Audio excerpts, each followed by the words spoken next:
Shalom, selamat pagi untuk kita semua. Sangat bersyukur di pagi hari ini kita boleh kembali datang untuk merenungkan kebenaran firman Tuhan. Markus pasalnya yang ke-15 ayat 42 sampai 47. LAI memberi judul Yesus dikuburkan. Sementara itu hari mulai malam, dan hari itu adalah hari persiapan, yaitu hari menjelang Sabat. Karena itu Yusuf, orang Arimatea, seorang anggota majelis besar yang terkemuka, yang juga menanti-nantikan kerajaan Allah, memberanikan diri menghadap Pilatus dan meminta mayat Yesus. Pilatus heran waktu mendengar bahwa Yesus sudah mati. Maka ia memanggil kepala pasukan dan bertanya kepadanya, apakah Yesus sudah mati? Sesudah didengarnya keterangan kepala pasukan, ia berkenan memberikan mayat itu kepada Yusuf.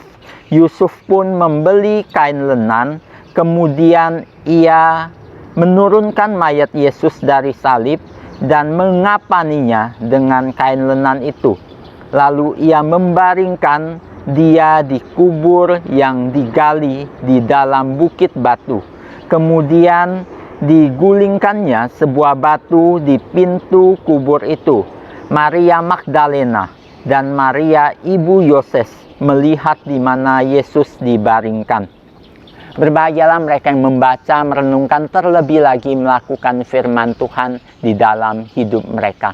Kemarin kita telah mendengarkan firman yang menceritakan tentang kematian Kristus yang mengubah dunia. Kematian Kristus yang membawa keselamatan, membawa anugerah keselamatan untuk setiap orang. Dan dia menawarkan keselamatan itu kepada kita. Dan hari ini kita melihat kisah bagaimana Kristus dikuburkan. Di dalam kisah Kristus dikuburkan kita dapat melihat satu tokoh yang begitu menarik, yaitu Yusuf orang Arimatea. Ada beberapa ciri khas orang yang telah percaya atau telah diubah oleh Kristus di dalam diri Yusuf orang Arimatea ini. Yang pertama adalah dia adalah orang yang berani berkorban untuk Allah.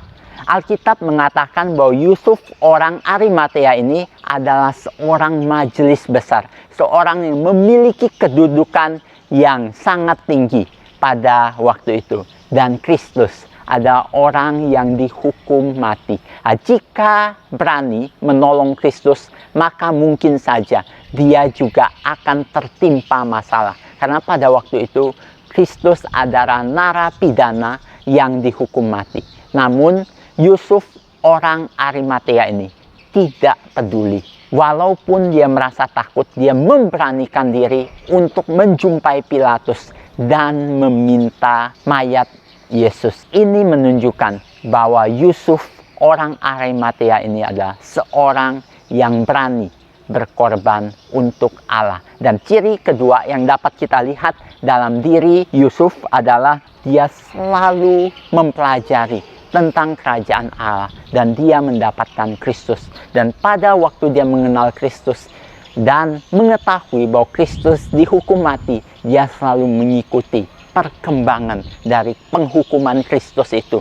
Dan di Alkitab kita lihat bahkan pemimpin pada waktu itu, Pilatus yang menghukum mati Kristus, tidak mengetahui bahwa Kristus telah mati. Namun Yusuf orang Arimatea ini, dia telah mengetahui kisah kematian Kristus dan dia segera meminta mayat Kristus. Dia adalah orang yang menanti-nantikan kerajaan Allah. Dan hal ketiga yang dapat kita pelajari atau kita lihat dari Yusuf orang Arimatea adalah memberi yang terbaik untuk Allah.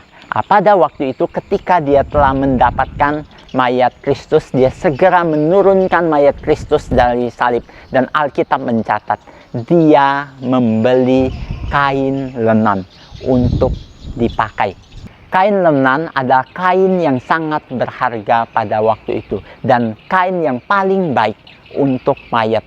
Pada waktu itu Yusuf orang Arimatea ini segera membeli kain lenan dan membungkus mayat Kristus dengan kain yang berharga itu. Bukan hanya mempersiapkan kain, dia juga mempersiapkan kubur, yaitu di sini dikatakan kubur yang digali di dalam bukit batu. Pada waktu itu, kubur yang digali di dalam bukit batu adalah kubur yang sangat berharga. Mungkin Yusuf orang Arimatea ini mempersiapkan kubur ini untuk keluarganya atau untuk dirinya sendiri nanti. Namun pada waktu itu ketika dia mendengar Yesus telah mati, dia mempersembahkan kubur yang terbaik itu, kubur yang digali di dalam bukit batu itu untuk Kristus. Dia memberikan yang terbaik untuk Kristus. Kita pelajari paling tidak ada 3 hal yang dapat kita lihat di dalam diri Yusuf orang Arimatea yang menunjukkan bahwa dia ada orang yang telah diubah oleh Kristus. Pertama, berani berkorban untuk Allah. Kedua, menanti-nantikan kerajaan Allah. Dan ketiga, memberikan yang terbaik untuk Allah. Apakah kita sudah menjadi orang seperti itu? Apakah kita telah berani berkorban untuk Allah? Apakah kita telah menanti-nantikan kerajaan Allah? Apakah kita telah memberikan yang terbaik untuk Allah? Mari kita refleksikan itu. Sebagai seorang yang telah percaya kepada Kristus, harusnya kita adalah orang yang berani berkorban untuk Kristus. Kita juga adalah orang yang menanti-nantikan kerajaan Allah. Dan kita adalah orang yang memberi yang terbaik untuk Allah. Kiranya Tuhan memberkati kita agar kita dapat menjadi pribadi yang seperti itu. Dan hal-hal itu ditemukan di dalam diri kita. Dengan seruannya